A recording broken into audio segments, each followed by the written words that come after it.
Good morning, ladies and gentlemen. Welcome to the Jamaica Institution of Engineers, Engineers Week 2020. This year, Engineers Week is being held under the theme, Reaffirming Engineers, Importance to Jamaica's Development. This year, we have a unique challenge with the coronavirus pandemic, and we have decided to continue with our events throughout the year, and we're having a virtual. Yesterday was day one of the conference, and it was held that particular day under manufacturing, productivity, and innovation. We had a very exciting day, and we hope the same today. I am your moderator, Gary Walters, and today we'll have infrastructure, development, and environmental engineering. The first presentation will be Port Royal SEAWALK Floating Pier, the cruise gateway to Port Royal and Greater Kingston area. The presenters will be Captain Hopeton Delisser, Vice President, Harbour and Port Services, Port Authority of Jamaica, and Mr. Gary Lawrence, Vice President, Engineering, Port Authority, Jamaica.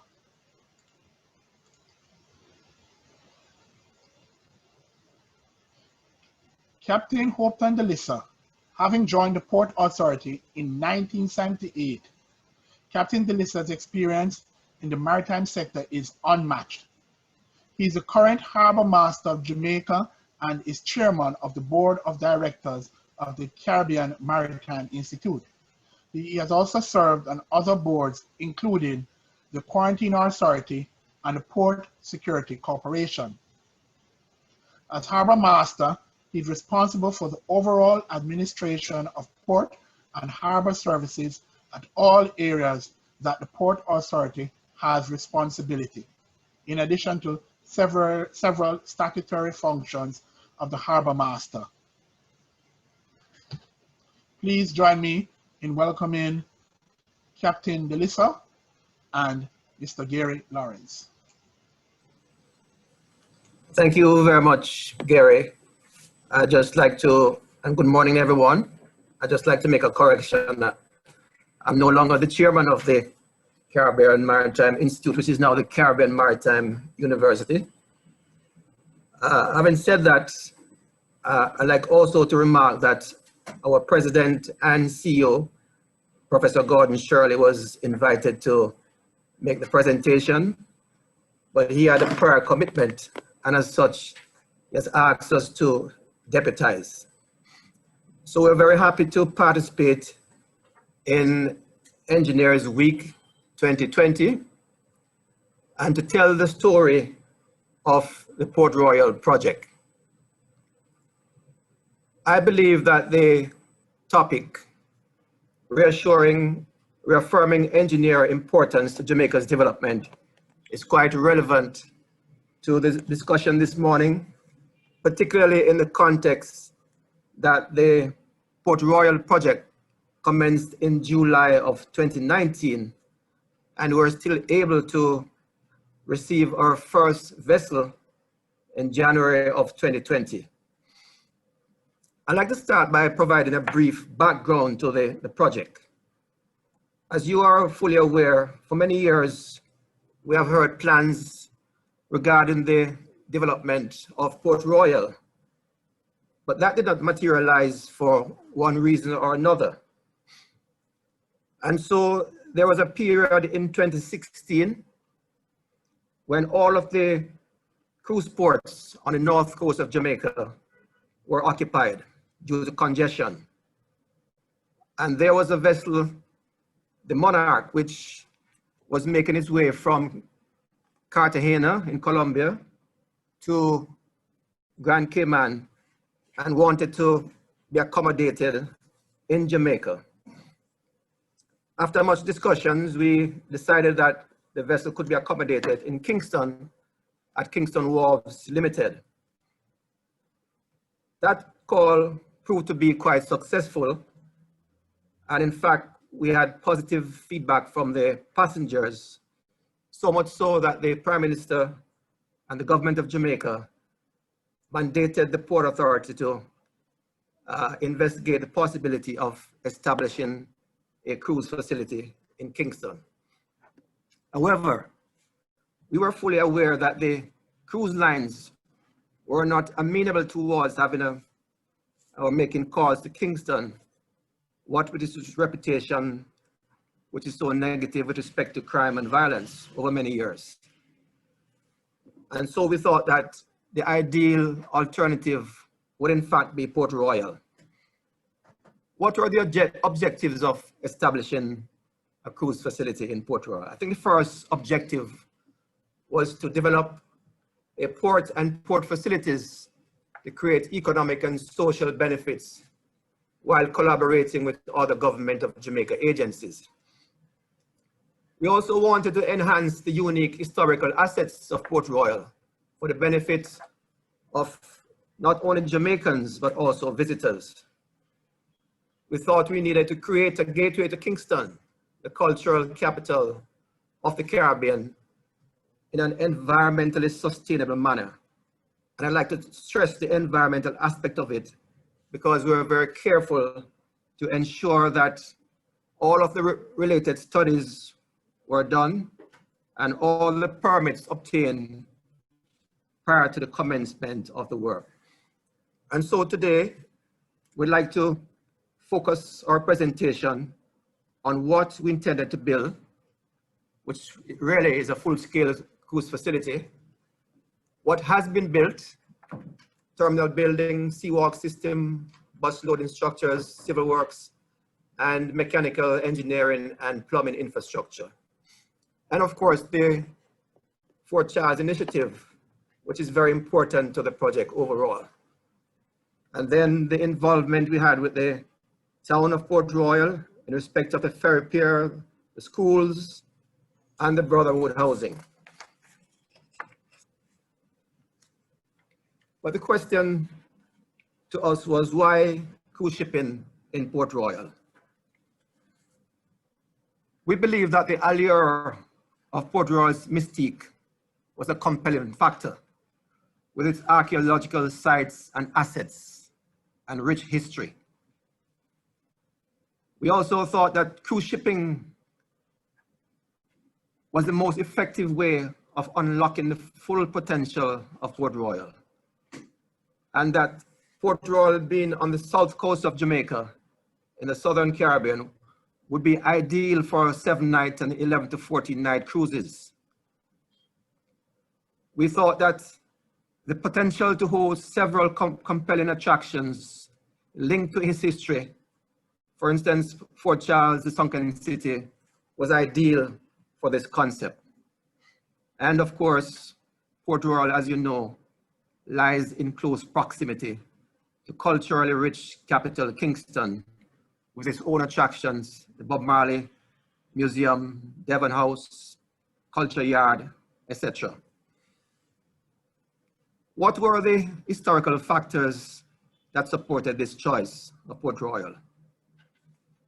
It is known that there was a previously established port at Old Coal Wharf in Port Royal, and that provided adequate depth in the Port Royal Harbor between 15 to 16 meters, which is more than adequate for the modern cruise ships visiting Jamaica. And so there is no need for any dredging whatsoever. We also recognize that the area is ideally suited because it is a sheltered area, and that is important in terms of the berthing and unberthing of vessels. Port Royal was in fact the largest city in the Caribbean and functioned many years ago as a center of commerce.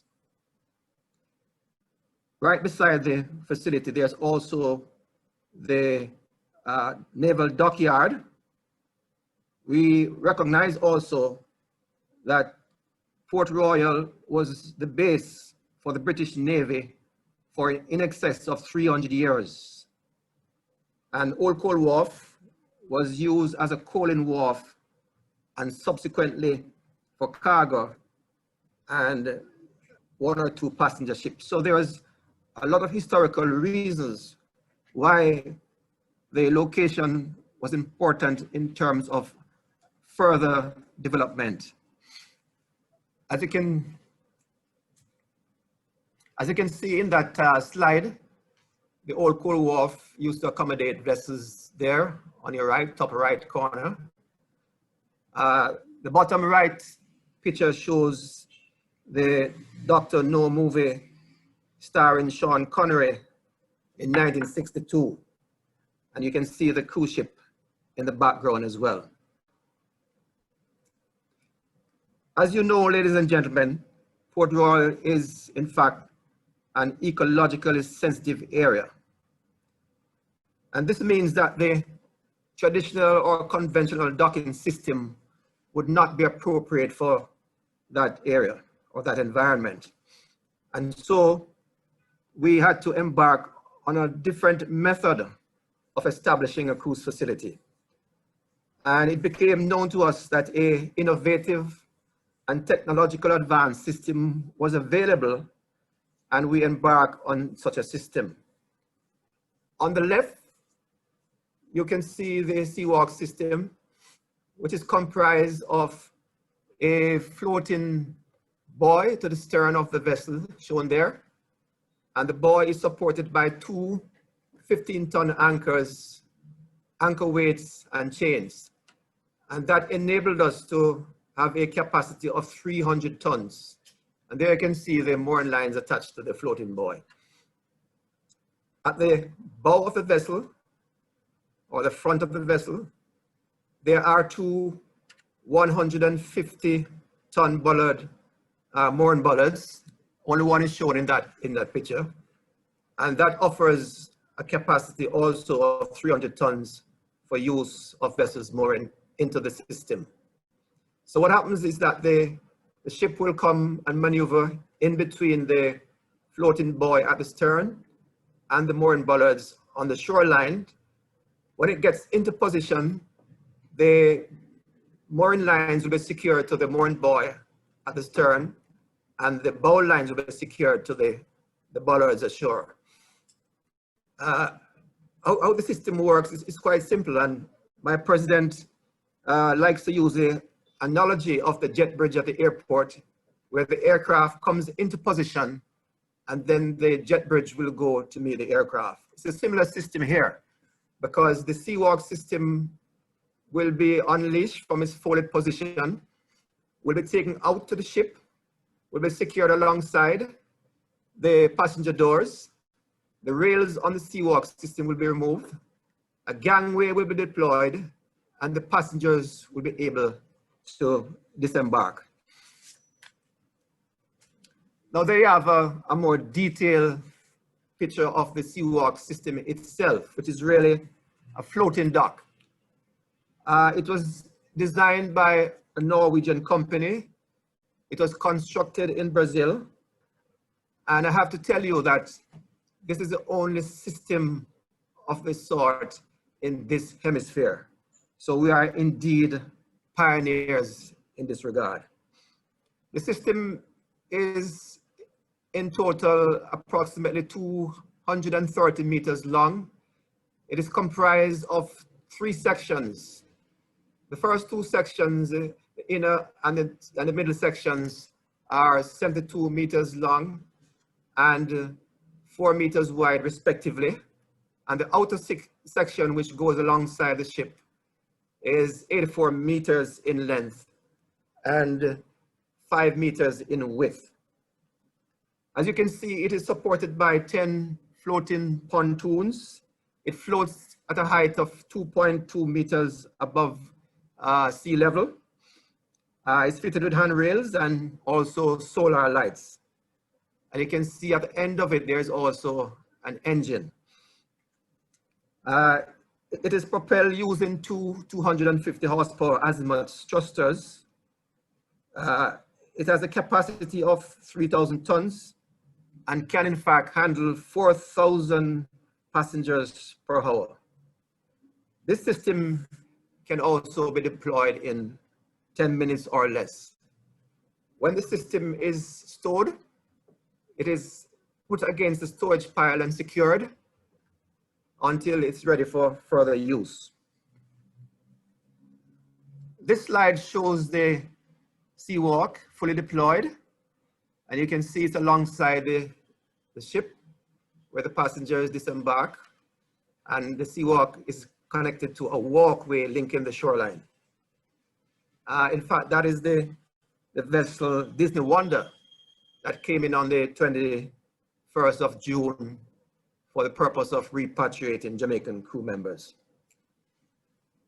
I'd like at this point to show you a very short video as to how the system works.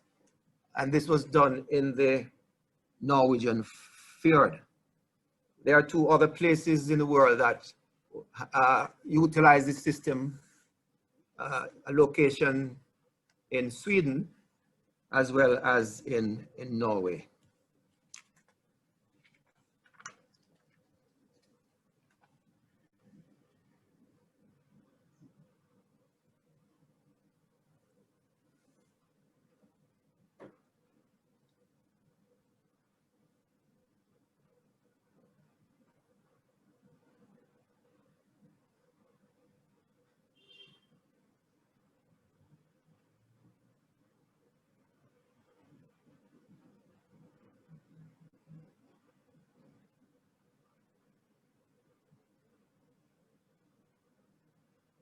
Okay, there you have it.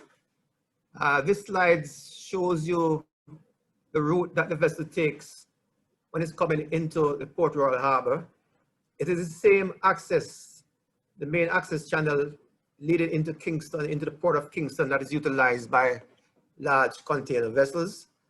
And as you can see, the vessel keeps on that route until it passes the sunken city, it passes Port Royal, and then takes a very sharp starboard turn into the mooring area.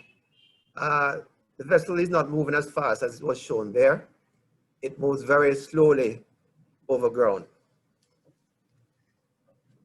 There are those persons who had initially shown some concern about the possible effect of wave action in that area. And so what we sought to do is to engage with the equipment manufacturer to evaluate the effect of the propeller action. What you're seeing there shows the flow from the propeller at the stern of the ship towards the shoreline. And this is our own shoreline, which is protected shoreline.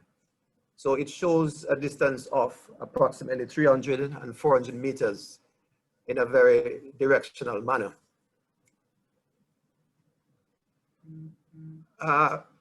When vessels are on the way at sea, they utilize somewhere between 75 to 100% of power.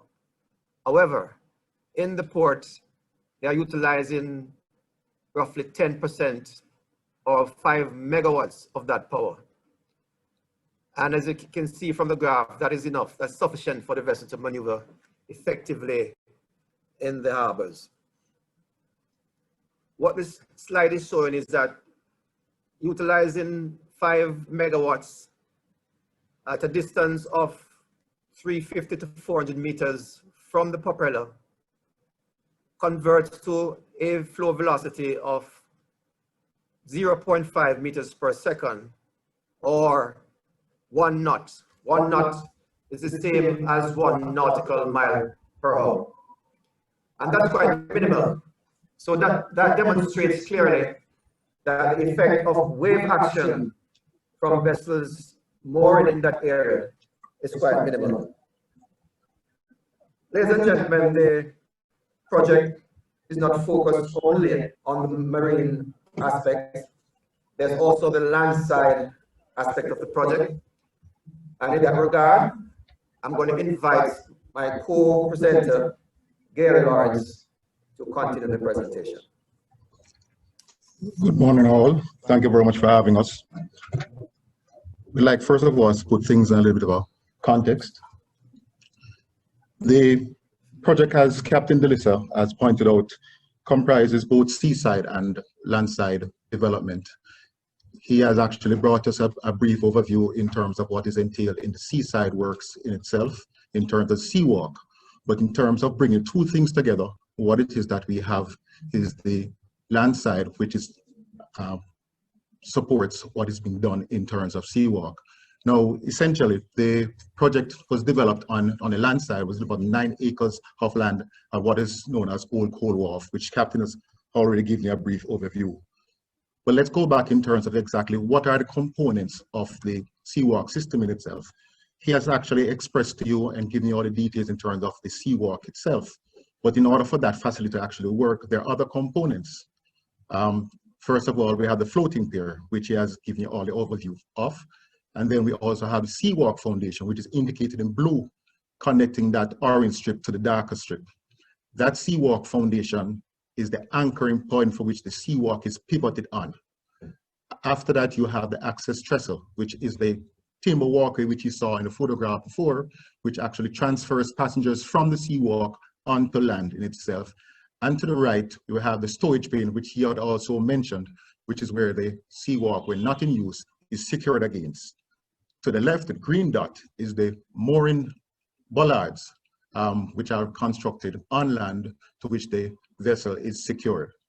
The overall project in itself is estimated in terms of budget-wise at 45 million US, of which the SEAWALK, in terms of its purchase and the development of the facilities, exceeded 15 million US dollars. The landside works, which is limited to the first phase of the Port Royal development, was approximately 13 million US dollars. There are other developments as we do go along with the presentation. We'll speak to those in itself in terms of other components that it is that we seek to develop. But in terms of the actual Port Royal development itself, we determined at an early stage that in order for us to be able to meet what is a very aggressive target in terms of having the first vessel call, which was expected to arrive January 20th, there were things that we need to prioritize in terms of the construction in itself.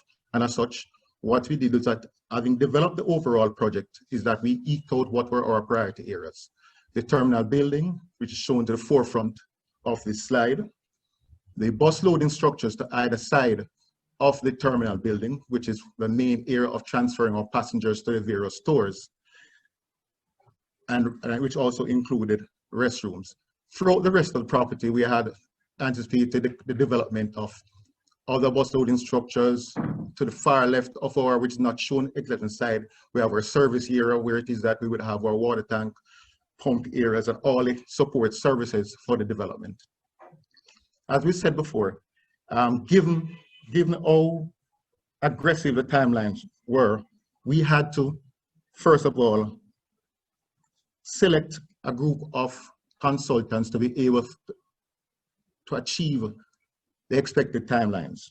And as such, with the assistance of architects Earl Morris and Robert Woodstock and Associates, our MEP consultants Omni, our structural and civil engineers Westec, our environmental consultants STEM, as well as Smith Warner International in terms of the coastal engineering, we were able to eke out the different priority areas in such a way that we'd be able to address the requirements of the first vessel call. Shown on this slide, which is where we were at October of 2019, having mobilized to the site from July of 2019, but weren't able to start construction until August, as Captain has mentioned before, awaiting the various permits and license and approvals. We were able at this stage in October to have built the seawall, which is to the forefront along the coastline, complete the revetment along that area, and also the foundation basis for the respective buildings which we pointed out before. As you can see at this stage, the SEAWALK was already constructed and in place, waiting for the landside development to be completed. Also, number 4, pointed out on the slide, is our utility area, which is where it is that our water tank and all support facilities in the service area would be required. Moving on from October, this is where we were in December 29. As you can recall, our first vessel was anticipated to be January 20th. So as such, we never had a lot of time in order to be able to complete all the requirements. In December, we had actually started the erection of all 3 structures, having had a slight delay from the delivery of the superstructure in itself. The terminal building, the cladding had started to the forefront, and also the bus loading structures, we had also started roof cladding on those areas. The service area was well advanced in terms of the tank base being constructed, the pump house, the electrical room. As a matter of fact, in this picture, our standby generator and fuel tank were already in place in the service area.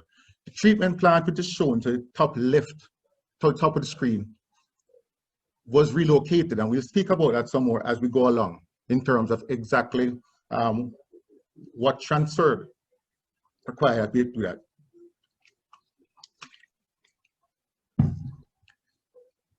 January 20th, D-Day, the day when the first vessel sailed into Port Royal. This is the stage where we're at. The vessel at this point is approaching shore before it is moored. At this stage, SEAWALK is not deployed as yet. You can see in the foreground, we have the courtyard, the terminal building, the bus loading structures, various levels of completion, but to the point where we are able to accommodate the vessel on our first call.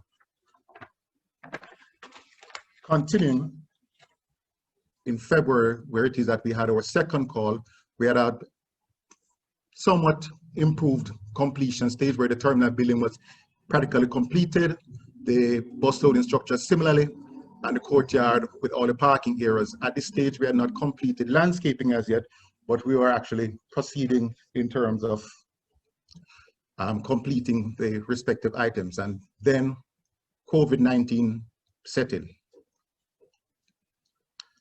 This is a slide showing from the trestle, the passengers disembarking, going towards the terminal building, and also to the bottom right-hand corner, view of the vessel at sunset before it left. We continued our construction throughout, not albeit that we were totally downscaled given the impact of COVID-19. And in June of 2020, Captain has also indicated that we were able to repatriate cruise members to Port Royal. As you would be aware, some of this actually started out taking place in Falmouth, and then we actually relocated some of the activities to Kingston at the Port Royal Pier, which had 2 vessels calling at that point in time in order to give that. Months after, this is where we are now. We are essentially complete with our first phase of the Port Royal development in terms of the port in itself. The landscaping is quite advanced. All the buildings are complete. To the foreground, we have a parking area, which is essentially to be used for all staff and employees on the day of port. So all the customs officers, the immigration officers who work at the port facilities, Ministry of Health personnel will be accommodated, and they're able to park in this area while it is that the rest of the facility will be utilized for the various tour buses before they embark on the various tours. This is another view of the terminal in its complete stage for the first phase. You can see around the terminal building, we have a security fencing, and to the bottom left, you see the mooring dolphin that Captain spoke about with the 2 mooring bollards in yellow mounted thereon, where the vessel is actually secured. The fencing that we have created around the terminal is at standard for all our ports, where it is that we need to be able to create a line of demarcation between the public and the vessel as a means of safety, mainly. The Port Authority gives us responsibility in terms of developing in terms of the marine environment is required and mandated to ensure that, first of all, we have the approval of all respective approving bodies, and in particular, receive all the necessary NEPA license and permits. Port Royal was no different in that regard. As a part of being able to proceed in terms of doing all the works related to creating the structures on the marine side, we had to get the necessary permits and licenses, which mandated that we were also required to relocate corals, and also to be able to do a monitoring program. We have a responsibility to determine that once we have relocated corals, we are able to monitor that progress to see exactly the survival rate and ensure that the corals are doing as intended. It is something that is a prerequisite from NEPA, and we have to submit those reports to NEPA as a part of our license agreement. And also the part of what is required, in order for us to be able to proceed with any development of this nature, is that we have to get the permission in terms of NEPA, as we said before, which requires also, based on NEPA's outline, is that we also do an EIA. The EIA normally requires that we have a public meeting, which is to present the project and all the different parameters, and to also solicit feedback from the public in general and all the various stakeholders in terms of exactly what are their own feelings in terms of what it is that is intended.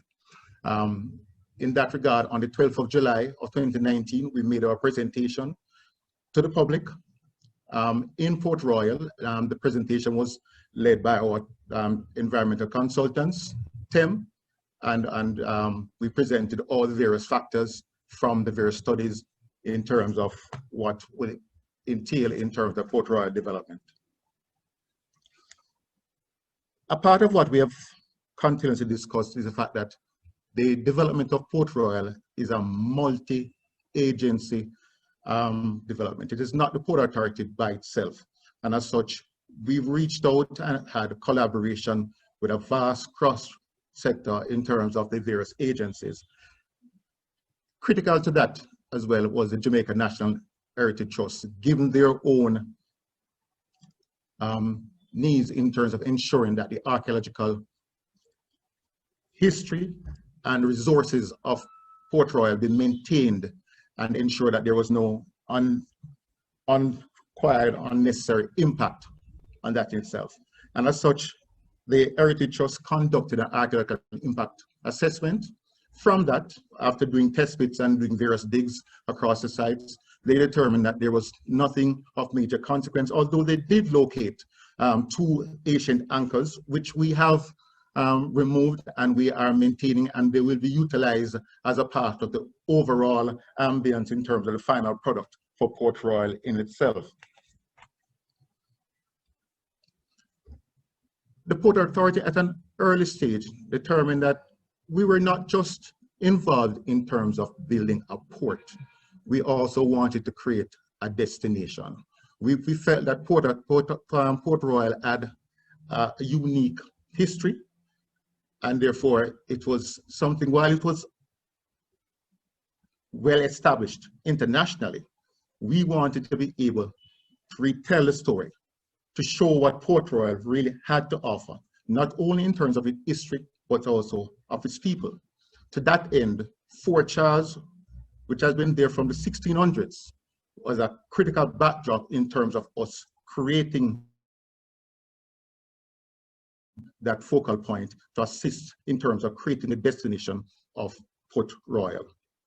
As such, we, in collaboration with the Jamaica National Heritage Trust, engaged in discussions, and therefore we embarked on doing an enhancement of the fort itself in terms of doing various improvements. You can see to the rear of the fort, we're actually created walkways there. We have to the top, we have the Victoria Battery, which is a point of where that was the army would defend Port Royal from. Giddy House, which is a well-established known attraction.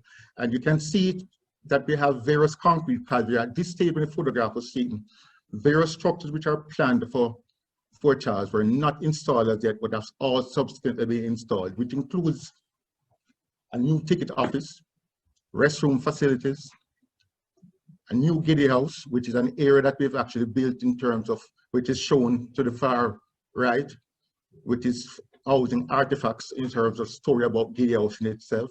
We have done renovation to the works in terms of and displaying all the different areas in terms of what we're trying to achieve is to put Fort Charles in terms of where it was in its heyday. So therefore, the magazine house was returned in terms of staging, ammunition, guns, and all the rest of it, and to be able to tell a story.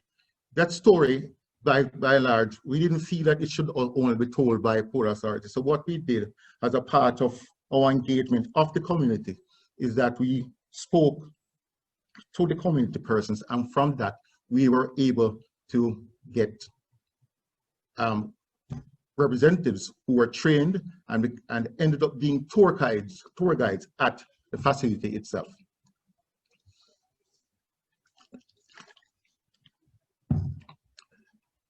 We, as a part of doing cruise shipping, we understand that when persons actually reach a destination, they go off in terms of their various tours, but also at the same time, you have some persons who would prefer to just embark on their own and to explore. And as such, we thought it was critical not only to build the port facilities at one point, which is just outside the town of Port Royal, but to be able to create a corridor that was able to transfer safely the passengers and the visitors and the locals from the port to the town without there being any unnecessary difficulties. To that end, we have created a promenade, and we're still in the process of completing that promenade, given the impact of COVID, where it is that the passengers would be able to leave the port and walk leisurely into town, creating rest stops where they could stop, sit, have a drink, and then proceed into town, where it is that they would then engage with the local persons on their way to either looking at Fort Charles or whatever other attractions there are in Port Royal, which are numbered. We mentioned some time ago the fact that the sewage treatment plant was no longer at the facility. When we started the development of Port Royal, we had planned it with the sewage treatment plant being developed on the 9 acres that it is that we were developing for the port facilities. However, mid-construction, it was determined by the government of Jamaica that arrangements should be put in place to try to ensure that there is some sort of proper sewage collection system for the town of Port Royal, which currently is not in place. And as such, mid-construction, we made adjustments and we relocated the sewage treatment plant off-site, and this is in collaboration with the National Water Commission, where we are actually developing this. The plant is under construction. We expect it to be complete by the end of September. They are currently now installing the various pieces of equipment, and we hope for it to be commissioned in October. Thereafter, the National Water Commission will take full responsibility in terms of the operation of the sewage treatment plant. The plant doesn't end. This is a plant in itself, but we also need to be able also to do a proper collection system in terms of the sewage within Port Royal. And we are in discussions with Water Commission, have engaged consultants who are actually doing the designs as we speak in terms of able to develop the conveyance system, which will then bring us to the lines which are already installed by the Port Authority to the treatment plant. We determined that Port Royal as a development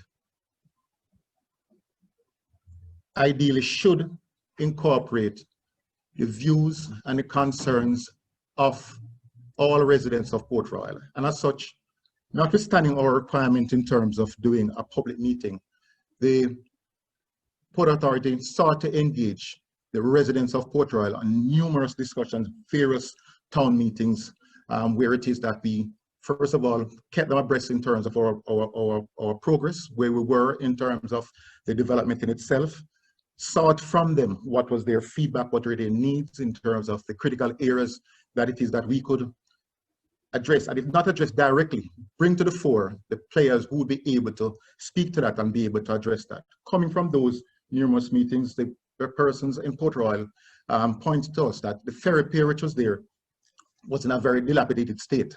And as such, it was no longer functioning. Actually, it was a danger. So we took that on and we reconstructed the ferry pier. It's now complete. We still have a little work to do in terms of the approach.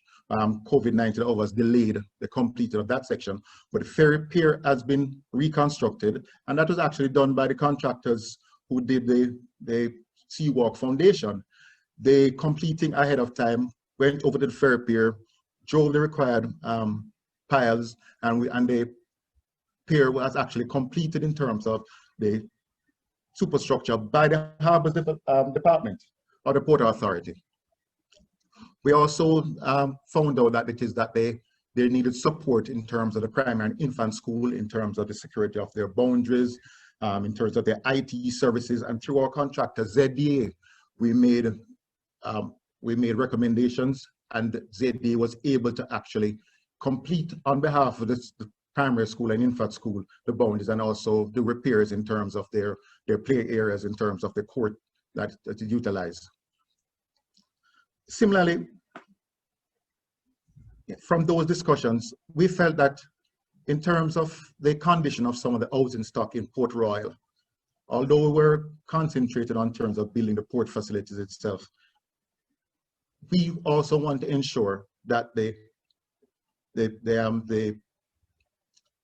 concerns of the residents in terms of their own living arrangement was not something it is that we would actually expose them in terms of any ridicule. And as such, through discussions with Jamaica Social Investment Fund, National Housing Trust, we were able to solicit assistance and employed contractors that did a facelift in terms of being able to improve on terms of what was actually there as against what was to be presented. We have said before that the development of Port Royal is a multi-agency one, where it is that with the assistance of the National Works Agency, Kingston and St. Andrew Municipal Corporation, the National Housing Trust, as I just spoke about, Jamaica Social Investment Fund, and the National Water Commission, to name a few, because there are others such as the Social Development Commission, with whom we partner with, enable for us to complete the various items. In that regard, having done those discussions, we feel that the development of Port Royal is a significant one, and I'll invite Captain to give the closing remarks regarding the Port Royal development. Thank you, Gary. Ladies and gentlemen, I'm sure you'll all agree that a project of its magnitude should not be focused only on the agencies, but more importantly, on the people of Port Royal.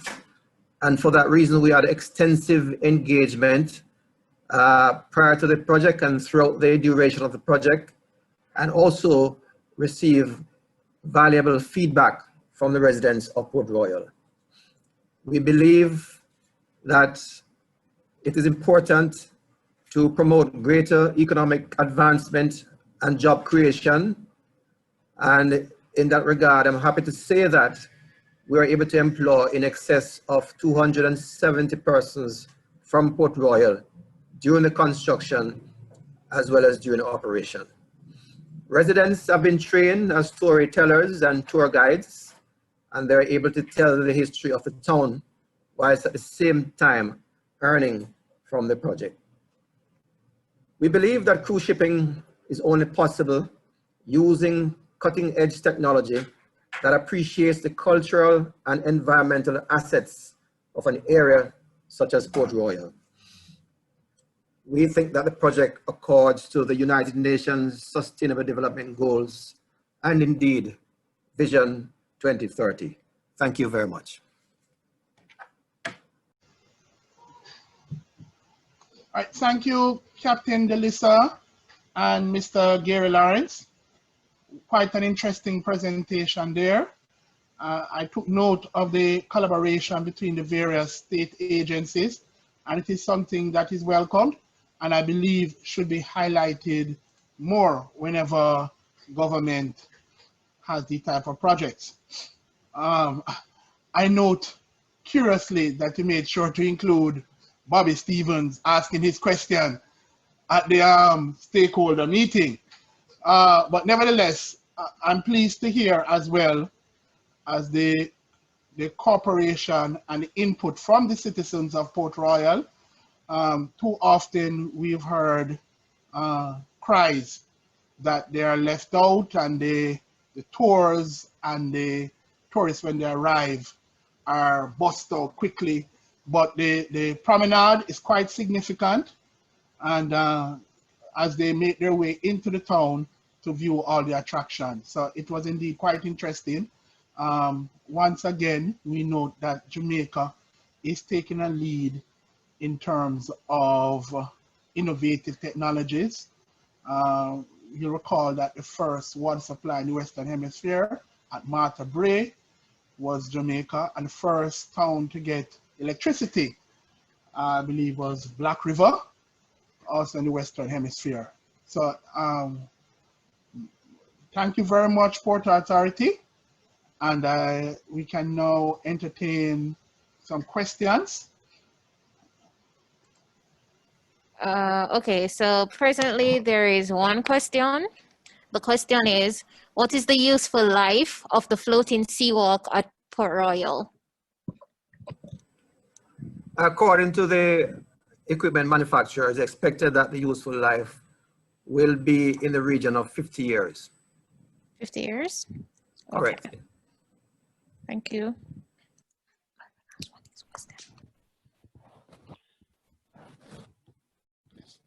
Yes, good afternoon. I have a comment and a question.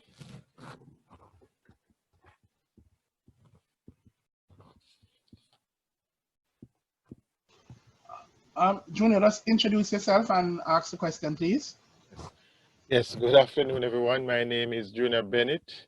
I am the Work Experience Coordinator and Lecturer at the University of Technology in the Engineering Department. I must say that this presentation, it was one of, as President Sparks said, excellent presentation. It was outstanding. And what was very interesting for me is the level of engineering innovation and the collaboration that took place, and community involvement as well. I just wanted to say congratulations, well done. In terms of, what is the plan that you would have to integrate, say, a sea route to Portmore? Could that be an interesting attraction to connect more? My response is that I think it's important that over time we make it possible for ferry service to be established that can link Portmore into downtown Kingston and Port Royal. I believe that these are opportunities for the private sector to engage in, and in time to come, we'll have to do that engagement, and that will certainly enhance the Port Royal project and also be beneficial to local citizens. All right, thank you. I have a question. My question is the floating pier. It's a mechanical type of pier. The maintenance of the pier, do we have the knowledge and the equipment, material to maintain it, or would we have to bring the persons from the Norwegian suppliers? I think the maintenance would comprise mainly of scheduled maintenance in respect of rust prevention initiatives, as well as repainting. Fortunately for us, we have an operational arm of the Port Authority, the Harbours Department, and we have persons there who are multi-skilled. We have marine engineers and seamen, and they are presently charged with the responsibility of conducting the maintenance. We would have done some training with the manufacturers. We have the manuals that we use as our guide. So I think that the maintenance will be in very good hands. Thank you.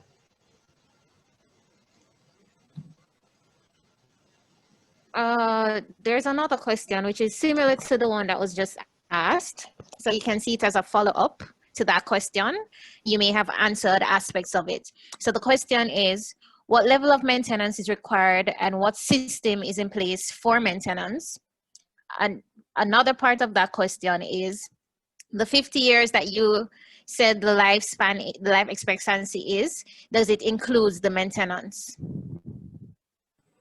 Yes, my answer is similar to what I said before, in that we are equipped with locals who are already employed at the Port Authority. These are the same persons that are engaged in the maintenance of our vessels that are used to maintain the lights in the harbors and ports around Jamaica. And so they are qualified, they have the expertise to carry out maintenance on the machinery of the SEAWALK system. And there are seamen who are very experienced also in maintaining the platforms and the rails, etc. In fact, that maintenance program is on the way, and we see no reason to be unduly concerned about lack of maintenance. And that goes to the 50 years. The life expectancy. Yes. All right, thank you.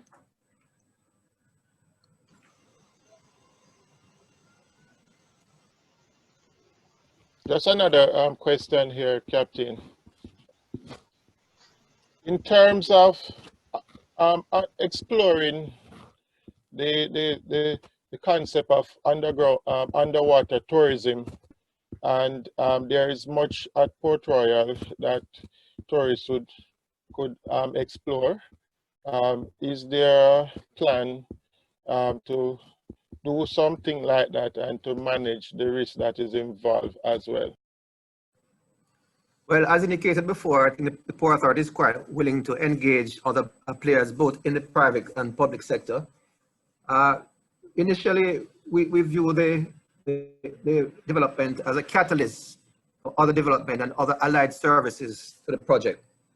And so we invite entrepreneurs to be innovative, to come on board. As I mentioned, there are important assets in Port Royal. You have the mangroves that people love to see bird watching. There's the sunken city. So I am sure that we have the wherewithal and the interests that will be generated will encourage persons to come on board, and we are willing to partner with them.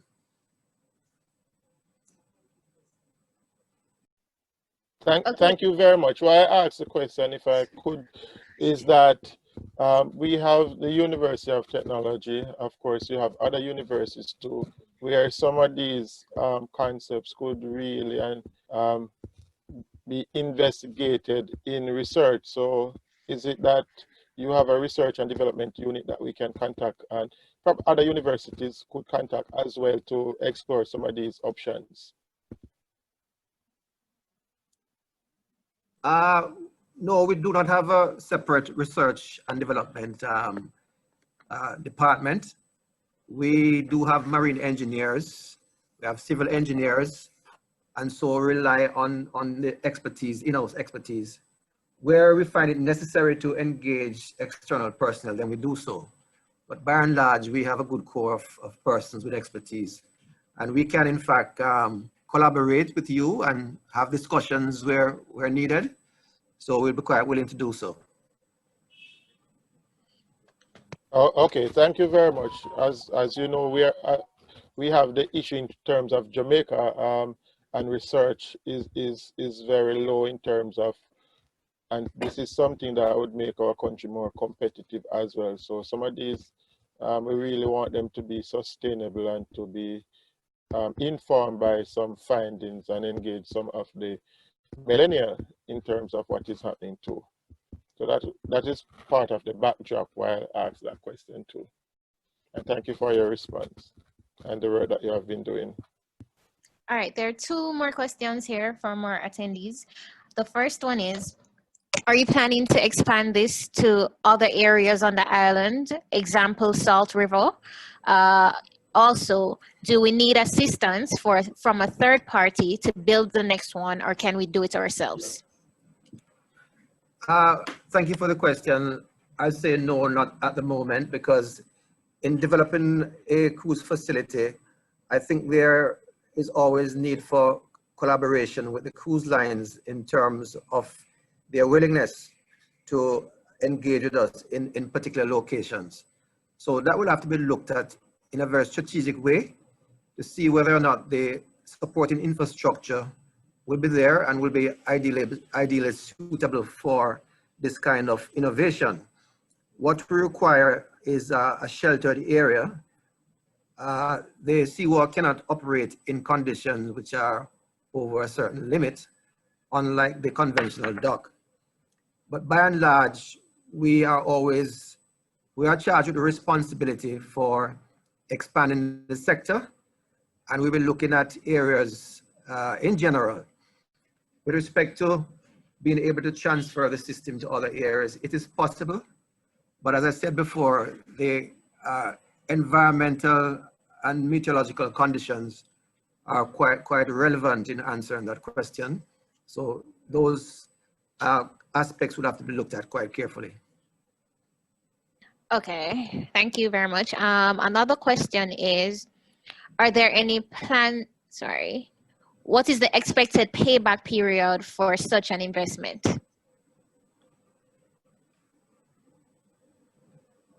I'm afraid I do not have the details on that one, but I can assure you that that has been worked out with our finance department. I do not have the numbers with me, but we can provide that information at a later stage. Okay, thank you.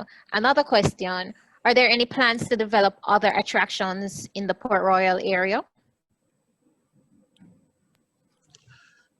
There are various elements of Port Royal that we hope to enhance. As a matter of fact, in terms of our current location, what we have shown you is actually only the first phase. On the same lands there, we are making arrangements currently as we speak to complete a museum and also a restaurant in that area.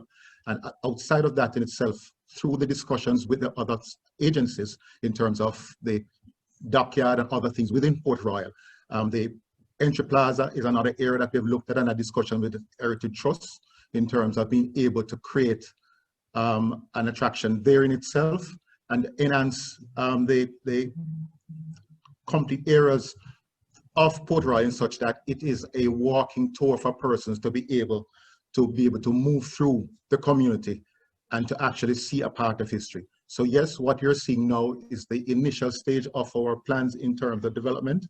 Over time, we have other things to be rolled out. Okay, thank you. For these additional plans or for these additional attractions, do you have a timeline associated with that? No? Initially, we had established a timeline. However, given what has happened in terms of the impact of COVID-19, we are re-looking at that as we speak in terms of the numbers, because as you understand, the revenue inflows is also a critical part in terms of being able to complete those as well.